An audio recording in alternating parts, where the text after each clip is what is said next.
नमस्कार दोस्तों, आज की वीडियो में हम जानेंगे कि किस तरीके से या ये कहा जाए कि किन तरीकों से एक व्यक्ति जिसको अस्थमा की समस्या है वो अपने अस्थमा अटैक को कंट्रोल कर सकता है, रोक सकता है और इवन कम कर सकता है। कुछ छोटी छोटी ऐसी जानकारियां हैं जो अगर एक व्यक्ति जिसको अस्थमा की समस्या है अगर उसे पता है तो वो अपनी समस्या पर यानी अस्थमा की समस्या पर काफ़ी हद तक काबू पा सकता है।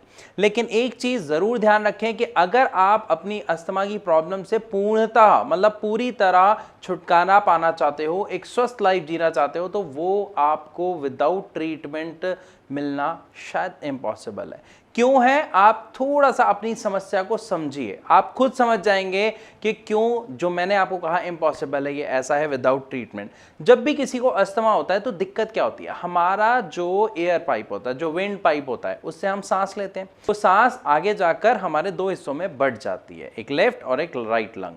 जब ये एयर हमारे अंदर जाती है तो यहाँ पर ब्रोंकी होल्स होते हैं, यानी ब्रोंकाइज और ब्रोंकी होल्स कहा जाता है, छोटी छोटी नलियाँ जैसी होती हैं जिसमें हवा और अंदर जाके प्यूरिफाई होती है और उसके बाद वो जाके ब्लड वेसल्स में मिल जाती है, यानी हमारी बॉडी में एब्जॉर्ब हो जाती है।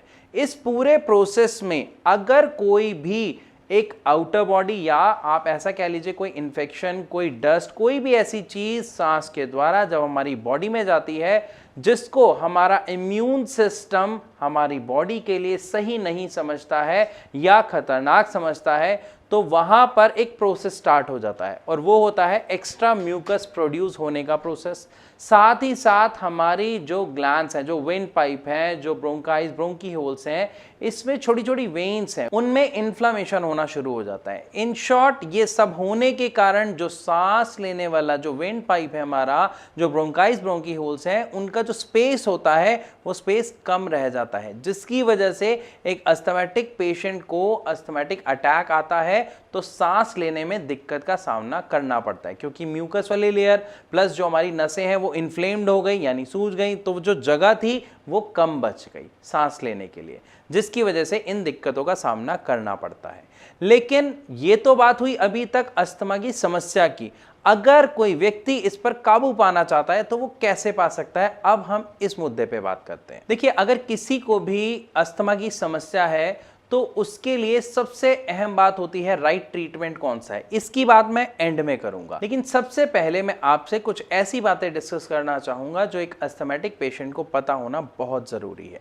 एक अस्थमैटिक पेशेंट को अगर पानी कम पीने की आदत है या उनका नेचर है वो पानी ठीक से नहीं पीते हैं, जिससे आपकी जो बॉडी है वो हाइड्रेटेड नहीं रहती है, तो वहाँ पर अस्थमा की प्रॉब्लम बढ़ने के कारण देखे जाते हैं, यानी आपके अस्थमा की प्रॉब्लम या अस्थमैटिक अटैक बार बार देखे जाते हैं। अब ऐसा क्यों होता है? और ज़्यादा पानी पीने से, बल्कि ज़्यादा नहीं कहूँगा, ठीक पानी पीने से, कि जिससे आपकी बॉडी हाइड्रेटेड रहे। किस तरीके से आपके अस्थमा में कंट्रोल आ सकता है या कमी आ सकती है, इसको समझते हैं। अगर एक अस्थमैटिक पेशेंट पानी ठीक मात्रा में पीता है और वो हाइड्रेटेड रहता है तो उससे क्या होगा? जो म्यूकस प्रोड्यूस हो रहा है वो उसकी जो थिकनेस है वो कम हो जाएगी।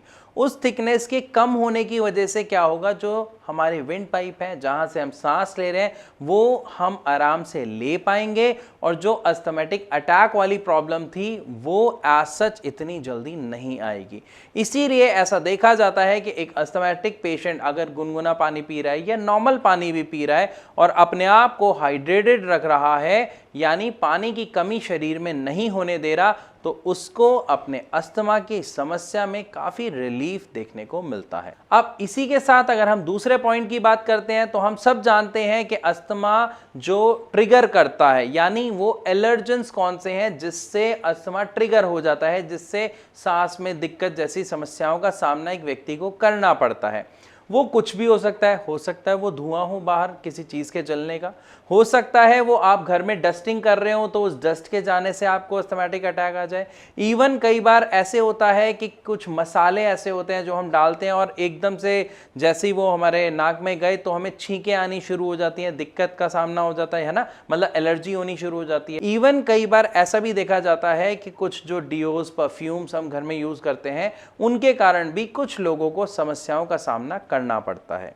तो सबसे पहले आपको ऐसी चीजों का खास ध्यान रखना है कि किन चीजों के प्रयोग से आपका जो अस्थमा है वो एग्रावेट हो रहा है। जिन चीजों से एग्रावेट हो रहा है उसको पूरी तरीके से आप अवॉइड करें, ताकि जो आपको समस्या है उसका सामना ना करना पड़े। इसी के साथ साथ एक बात का और ध्यान रखें कि खाने पीने की भी अगर कुछ ऐसी चीजें हैं, जैसे मान लीजिए आपने दही खाया या नींबू किसी चीज में डाल के खाया, इवन अगर आपने राइस खाया, तो अगर आपको लगता है इसके खाने से आपका जो अस्थमा है वो एग्रावेट हो रहा है, तो आपको इसे पूरी तरीके से अवॉइड करना है। तो इन दो बातों को समझने के बाद बढ़ते हैं थर्ड पॉइंट पे, और जो है प्रोफेशन।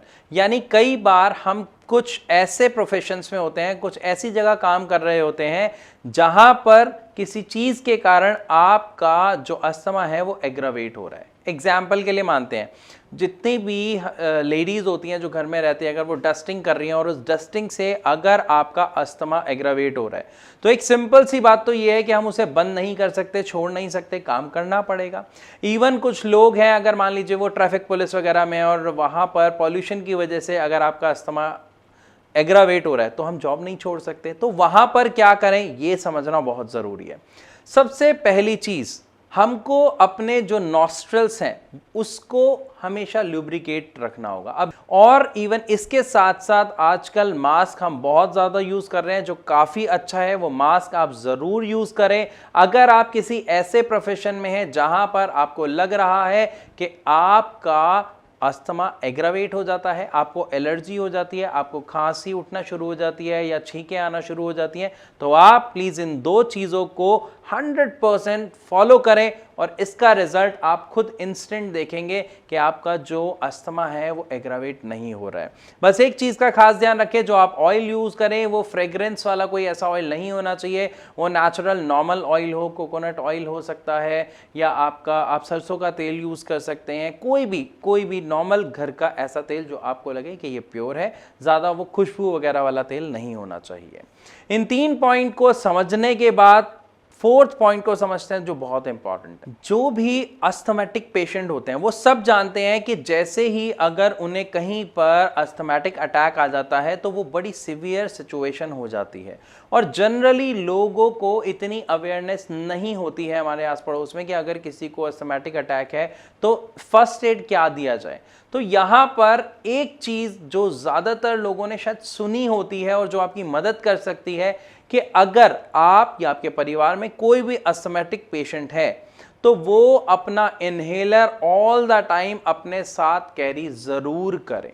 अब ऐसा करने से क्या फ़ायदा होगा, मान लीजिए अगर आप कहीं पर हैं, कहीं बाहर हैं, आपको अस्थमैटिक अटैक आता है, जब आपसे एकदम से सांस नहीं ली जा रही या कफिंग बहुत ज़्यादा हो रही है, तो आप अपना इनहेलर फटाफट निकाल के फर्स्ट एड आप अपने आप को दे सकते हो। आपको इंस्टेंट रिलीफ उससे ज़रूर मिल सकता है। इवन आने वाली परेशानी से आप बच सकते हो, क्योंकि अगर आपको वहाँ पर इंस्टेंट हेल्प नहीं मिलती तो कुछ भी हो सकता है, ये हम सब जानते हैं। तो इनहेलर कैरी करना एक बहुत इंपॉर्टेंट पॉइंट है जो हर अस्थमैटिक पेशेंट को जरूर फॉलो करना चाहिए।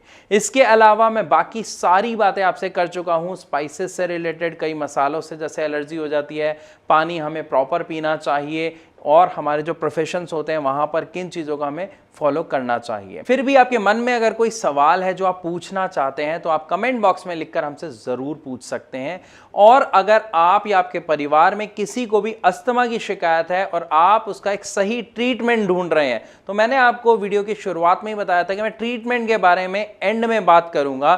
तो अब मैं आपको बताता हूं उसके ट्रीटमेंट में आपको क्या करना चाहिए। देखिए, अगर हम ट्रीटमेंट की बात करते हैं और वो भी रेस्पिरेटरी प्रॉब्लम्स के रिगार्ड में, तो homeopathic medicine is the best treatment available for this. क्यों, आप इसको खुद समझिए। जितनी भी होम्योपैथिक मेडिसिन होती हैं उसका कोई साइड इफेक्ट नहीं होता, ये हम सब जानते हैं, और वो सांस से जुड़ी बीमारियों के लिए सर्वश्रेष्ठ मानी जाती है। क्योंकि जितनी भी आपकी होम्योपैथिक मेडिसिन होती हैं ये आप दो तरीके से लेते हैं, या तो जो आपके डॉक्टर्स आपको दवाई देते हैं वो पानी में आपको कुछ ड्रॉप्स लेके डायरेक्ट पीनी होती है, या फिर आपकी कुछ मीठी मीठी गोलियां होती हैं जो आपके डायरेक्ट मुंह में घुल जाती हैं, ब्लड के साथ मिलती हैं और काम करना उसी वक्त से शुरू कर देती हैं।